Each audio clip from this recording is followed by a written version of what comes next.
I got the invitation to go on this Armed Lutheran radio show, though. You know this guy? Have you seen this?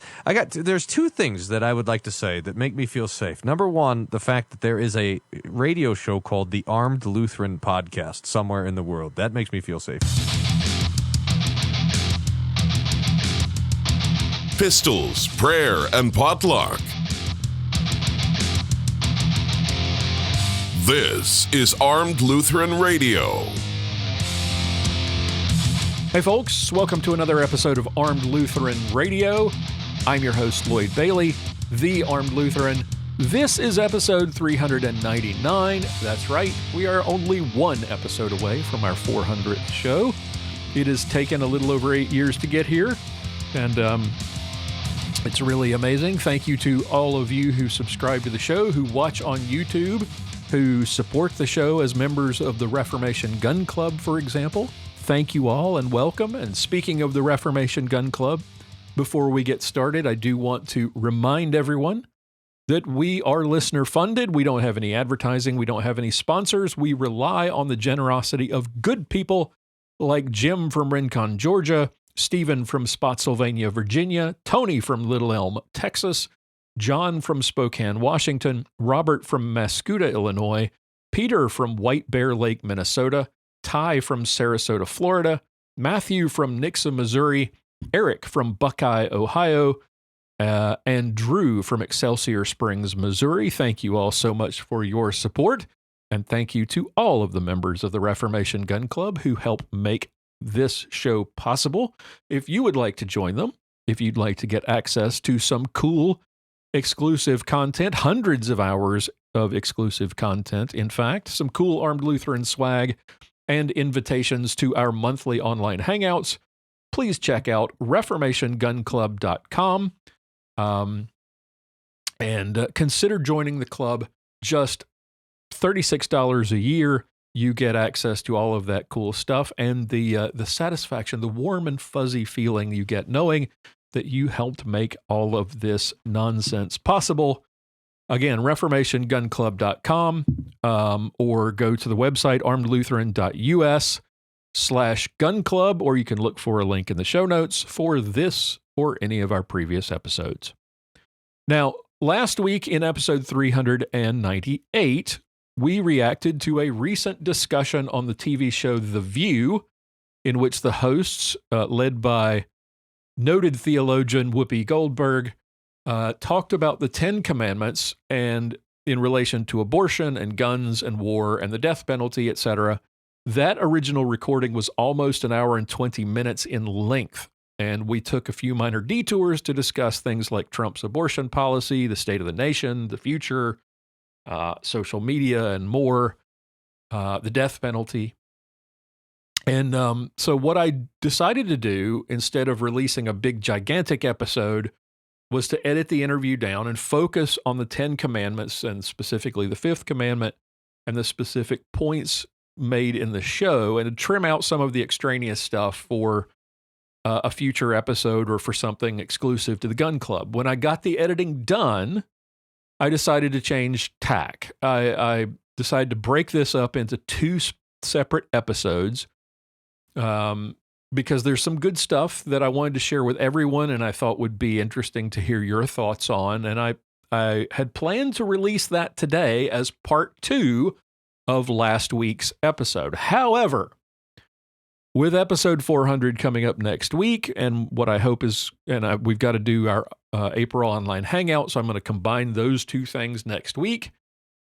Something happened this past week that threw me a curveball as well, changed my plans, and that something was the release of a new television series on Amazon Prime called Fallout. So today, what I'm going to be doing is reviewing the show, giving you some background on the world, the lore, whether it's worth watching, warnings for parents, and some real-life lessons about self-defense and self-protection that we can learn from this show. Part of this discussion is going to be available exclusively for Gun Club members, and a full version of the episode is going to be available for them. So check out reformationgunclub.com. If you're not a member, you need to renew, and you can get access to that when it's released. Before we do begin, I just want to warn you, there are mild spoilers ahead. I will warn you again in advance, but I will not be spilling the details about the main plot or the ending of the show. So let's begin. So first, why am I reviewing this? Well, part of it is because this fits into a larger narrative about our current modern culture. I am a huge gamer. I always have been. For those of you who know me, you know I love video games. I don't play them as much as I used to because I just don't have time, but I love the Fallout franchise, open world role-playing games like Elder Scrolls or Red Dead Redemption or The Witcher, or of course the Fallout series. There was another one I was trying to think of, Mass Effect. Games where the choices that you make in the game can have ramifications for how the storyline plays out. It's not just a very linear do this, then do this, then do this, then do this kind of thing. It is moral and ethical choices along the way that all sort of play into how the game wraps up. So the Fallout franchise dates back to 1997. I've only played the last 3 games, 3 of the last 4. Fallout 3, Fallout New Vegas, and Fallout 4 are some of my favorites. I started with those. Big fan of the franchise. I did not play Fallout 76 because they kind of screwed things up, and I really didn't think it was worth the money or the time, especially based on all the reviews I was seeing. So that one I haven't played. So I was excited when I heard that they were going to be releasing a television show based on this game. I was concerned, especially because the early images of the game showed that the main character, the protagonist in the show, is a woman. Now, is that a bad thing? Not necessarily. But given Hollywood's recent overuse of the perfect girl boss character, it had me worried. Modern movies tend to make these female characters they're perfect in every way. They can do anything. They don't need a man. They don't need help. They're great at everything, and their only struggle in life is against the patriarchy or those misogynistic men who doubt them. You can think of movies like Captain Marvel, The Marvels, Rey from Disney Star Wars movies, that chick in the Raiders of the Lost Ark, the what was it, Diapers of Destiny or whatever. There's no character growth. There are no obstacles to overcome. It's just an irritating, resentful woman, preachy woman who actually is so unlikable that you actually pull for the bad guys.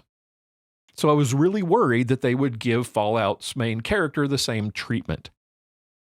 I'm also a huge fan of Tolkien's Lord of the Rings and all of that world.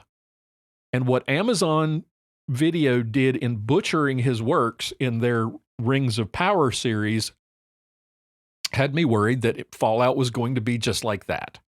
Full of race swapping and woke nonsense and preachy political crap and neutered male characters and a girl boss that by the end it didn't even take till the end. By the end of the first episode, you really wanted to see get her ass kicked. So, is Fallout any different? I wanted to see, because we've seen this trend towards all of this woke nonsense in entertainment. Think about another thing. Think about how the people who produce some of these series don't really like the IPs and want to change them for their modern sensibilities. This is why Henry Cavill is no longer playing The Witcher, because they completely changed the story. And basically, because the writers, the showrunners, admittedly don't like the IP and they want to change it. Same thing in Star Wars. Same thing in in some of these other things, in Lord of the Rings as an example. So I was hoping this would be different, and I was pleasantly surprised. So what is Fallout? Fallout is a show based on the universe and lore of the Fallout series of video games, which I said started back in 1997 as sort of a top-down role-playing game. And this is not an adaptation of any of the stories from those games. It is a totally new story, but it is set in the Fallout universe. What is the Fallout universe? Well, this is probably the biggest barrier to entry for the show, which is the lore. If you have not played the games, it might be tough to understand some things. There'll be some things that will be confusing. So I'm going to try to give you a little bit of a primer so that you kind of understand what's going on when you turn this show on. The games are set in a future where they start out in a future where the specter of nuclear war is looming. As the threat of nuclear annihilation grows, the U.S. government contracts with private sector companies to create a series of fallout shelters called vaults all over the nation. These are basically underground cities. They're not just, like a bomb shelter. They are full-on multi-level cities where humanity can run, flee there to hide from the fallout. See, there's the name.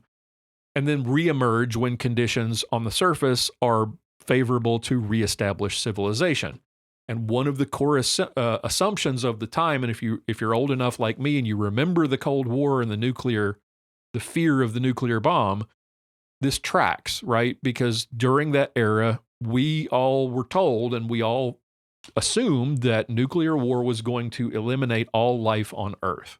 There'd be nothing left but the cockroaches. In this alternate world, war breaks out between the United States and China. And it's a conventional war at the time that the television show starts. And so basically it's a Cold War. The Cold War is between the United States and China, and for some reason it's gone hot. And at some point, and nobody knows who or why, somebody fires the first shot, the bombs drop, and everybody who can flees into the vaults. That happens in October of 2077. The games and the show then take place more than 200 years later. Okay? So we're talking like 2277, I think, is the date for, I think it's Fallout 3, maybe. It's in the 2280s or 2290s is the starting time. I think 2296 maybe is the start time for the show. So this is actually, in terms of the timeline of the video games, this takes place after all of the video games, really. All right, let's get to the story and to the characters. In the games, there's some terrible event. You're a vault dweller. You're living underground and in one of these vaults, and something happens that drives you to leave the vault and venture out into the wasteland. The story in the Fallout TV show is similar. It's set in California this time, and the main character, a woman named Lucy, her father is the overseer of the vault, and he's been kidnapped when raiders attack their vault, and she decides, against everyone else's advice, to leave the vault to find her dad.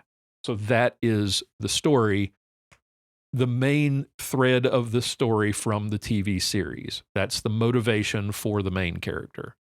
All right, so I am going to move on now to talk about some lessons, some real life lessons that you can draw from the show related to self-defense and personal protection. Believe it or not, there are some.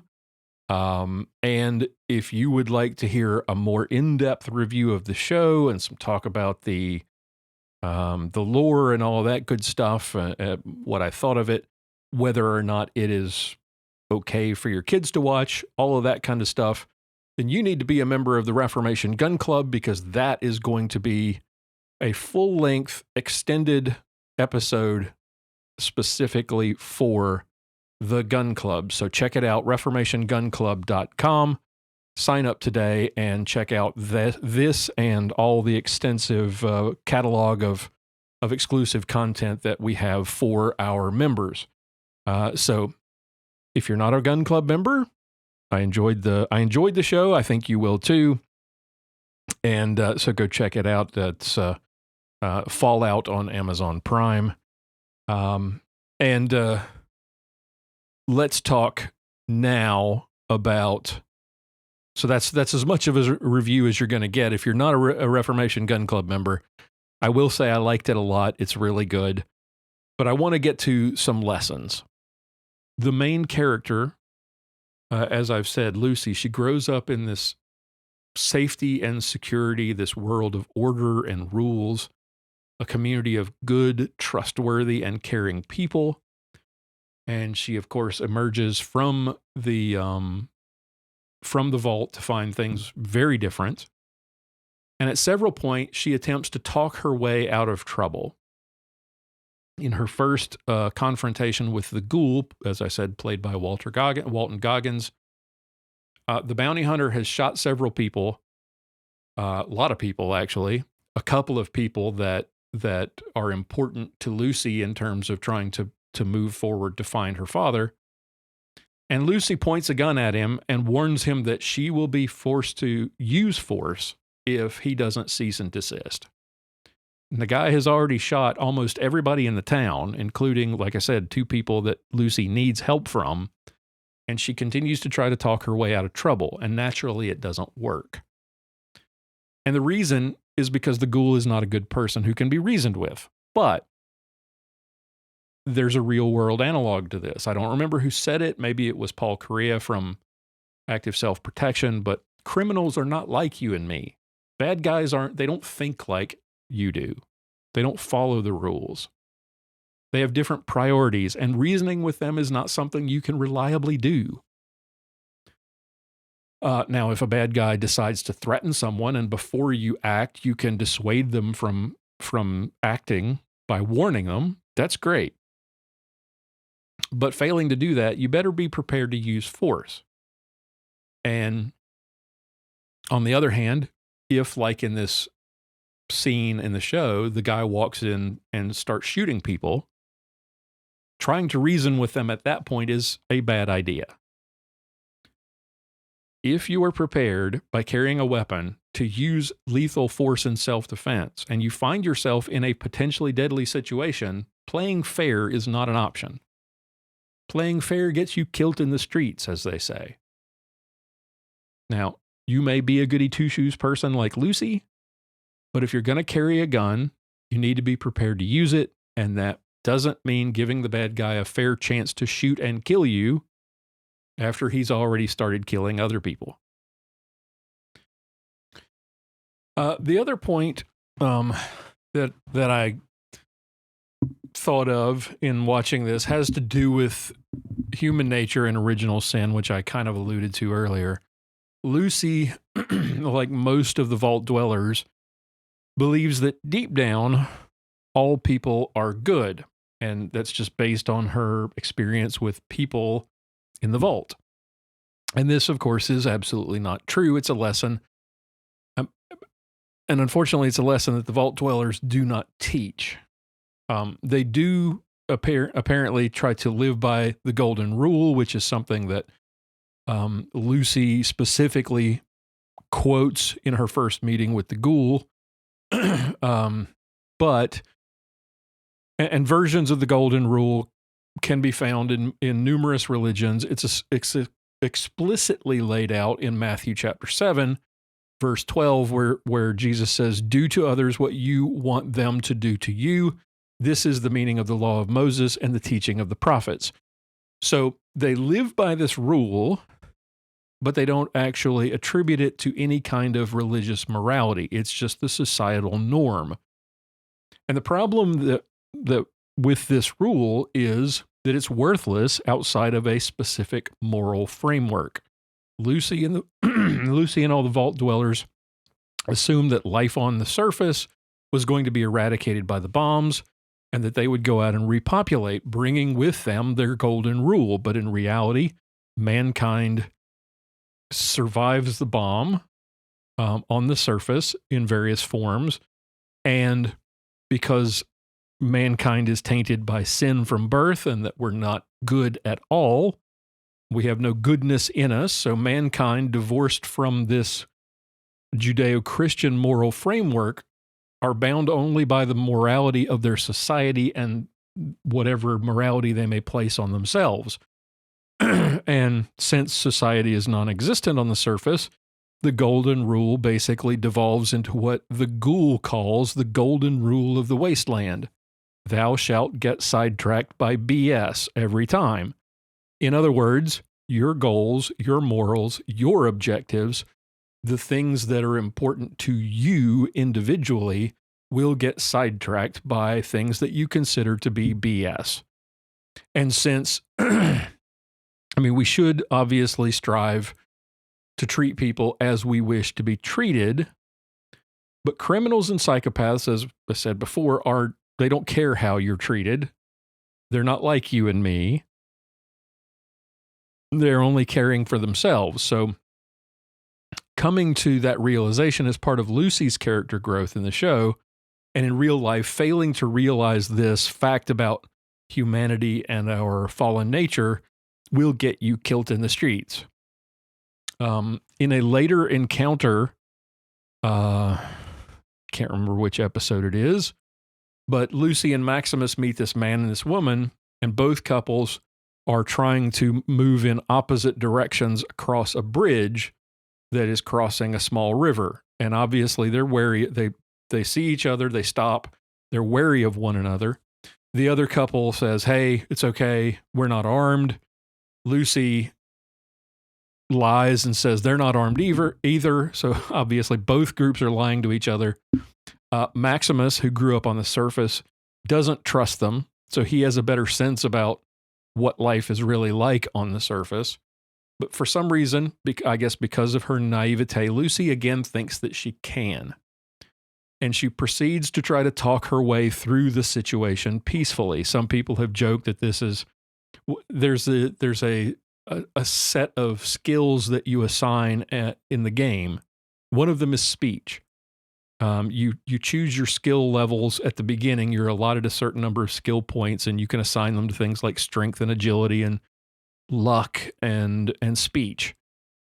And as your character gains experience, you can assign more points to these different abilities, and that will improve how you perform different tasks in the game.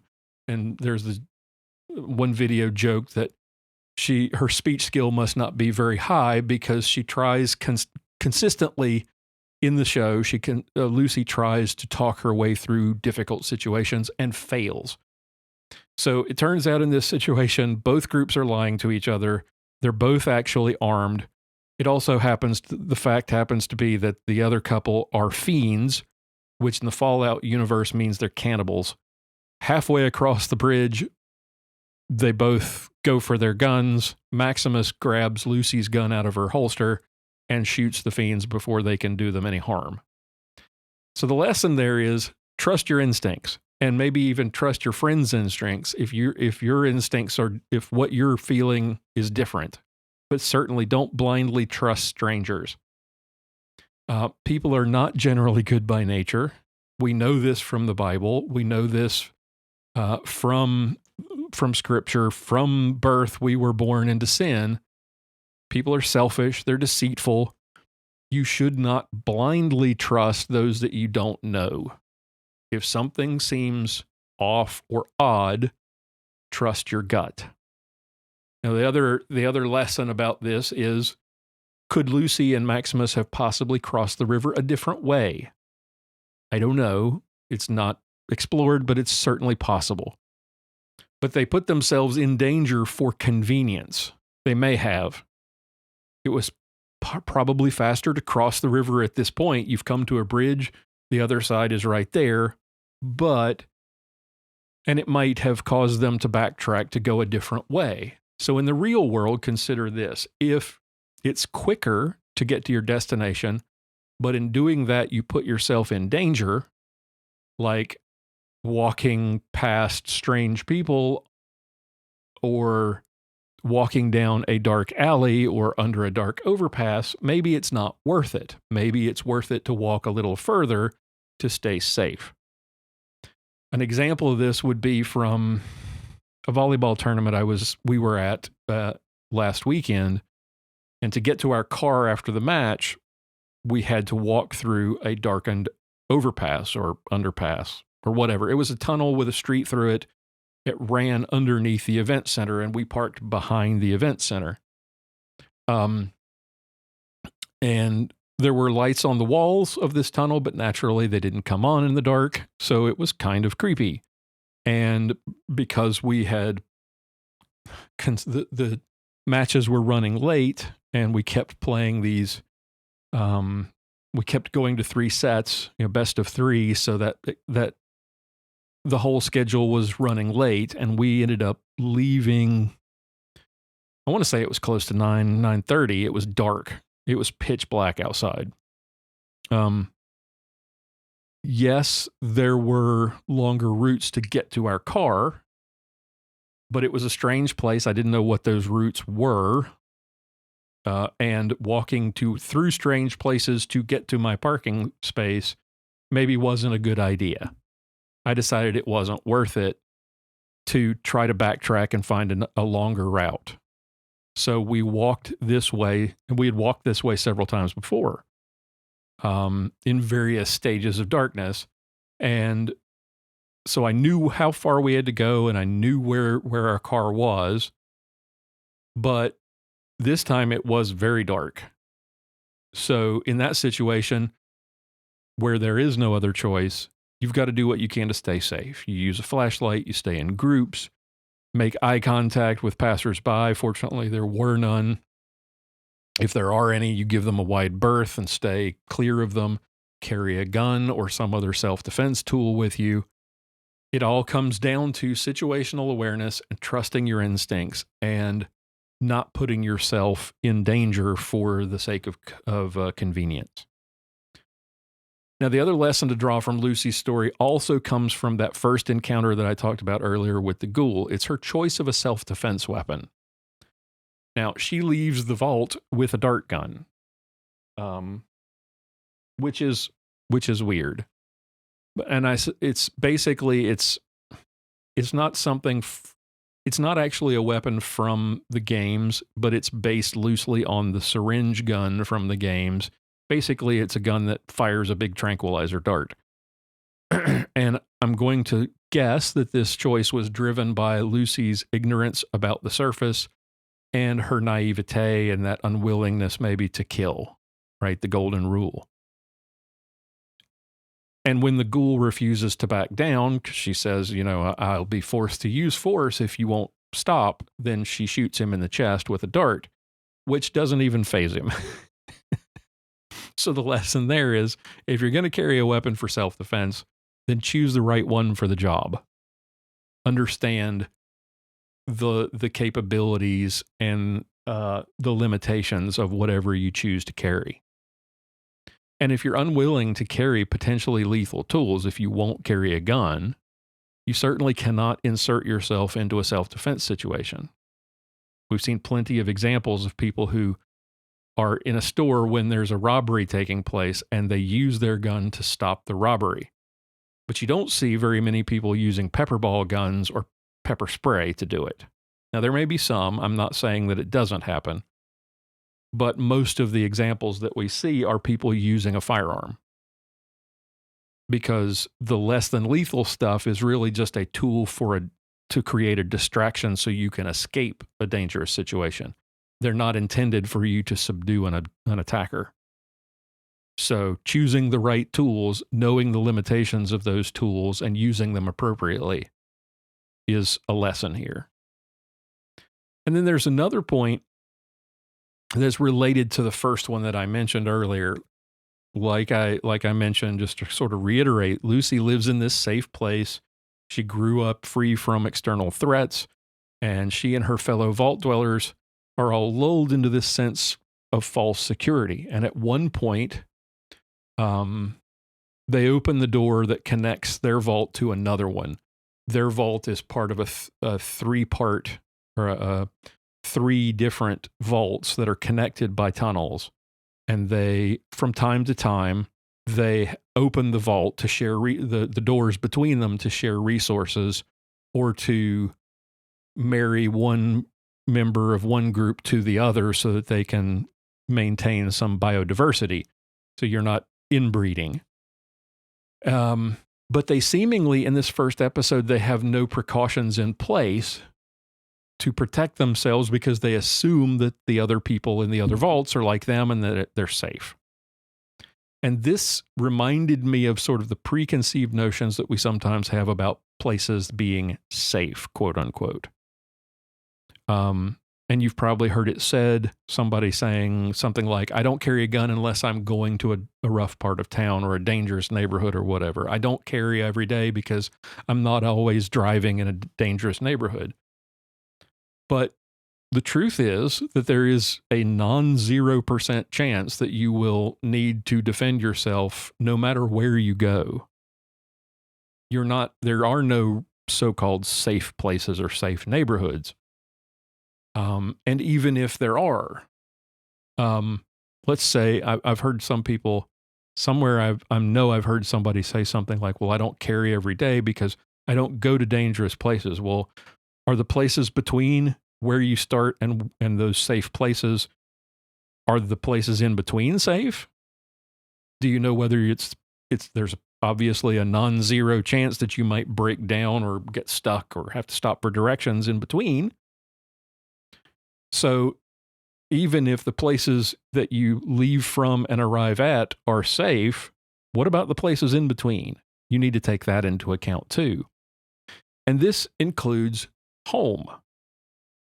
After all, 100% of home invasions happen at home, right? So that doesn't mean you have to carry all the time at the house or sleep with a gun under your pillow. You don't have to bar all of your windows and doors and treat every knock at the door as if it's a mortal threat. But you shouldn't be naive either and assume that because you're living in a safe neighborhood, you are safe. Like the vault dwellers who opened the door with no precautions to the other side, only to realize later that they'd let in some bad people. You should take some reasonable precautions. You should have strong, redundant door locks. Put a sign on your door that says no soliciting, because believe it or not, it will keep people from coming and knocking on your door. And the ones that ignore it are the ones you might want to pay attention to. You should have strong, redundant door locks. That means not just a lock on your door knob, but deadbolts. Perhaps some of those tools to block the door when you're at night, when you're asleep, or to prevent the door from opening too far. Alarm systems, preferably with cameras, those sorts of things. And firearms staged in a way that they can be easily accessed in times of need. Blindly trusting in the inherent goodness of others, which Lucy does numerous times and the vault dwellers do numerous times in this show, and we've seen people doing in real life, that's a prescription for disaster. Doesn't mean it's going to happen to you if you do that, but you're leaving yourself in a bad spot. It's not automatic that if you blindly trust people, that you're automatically going to be harmed somehow, but it does increase your chances. And my phone won't stop bleeping at me, and I apologize for that. It's a lot of jibber jabber about a TV show. I hope you enjoyed it. I hope you have some interesting thoughts. I'd love to hear what you thought of the show. Did you like it? Did you hate it? What did you think? Have you played the games? Did you like the show? What are your thoughts about the lessons learned that I presented here? Be sure to visit the feedback page and let me know your thoughts at armedlutheran.us/feedback. Next week, we're going to be holding our April online hangout for episode 400. And then on May 5th, we'll have episode 401, which was the second part of our response to the view and their use of the Ten Commandments. So look forward to that as well. So let me know what you thought. I would love to hear your thoughts, and I hope you'll come and join us for our online hangout for episode 400 next week. Until then, keep shooting, keep praying. I'll talk to you next time. For show notes, be sure to visit our website at www.armedlutheran.us. Check out the Facebook page, The Armed Lutheran, or join our Facebook group, Fans of Armed Lutheran Radio. If you like what you hear, please leave us a comment on our feedback page at armedlutheran.us/feedback or a review on iTunes and let us know what you think. Thank you for listening to Armed Lutheran Radio, a member of the Self-Defense Radio Network.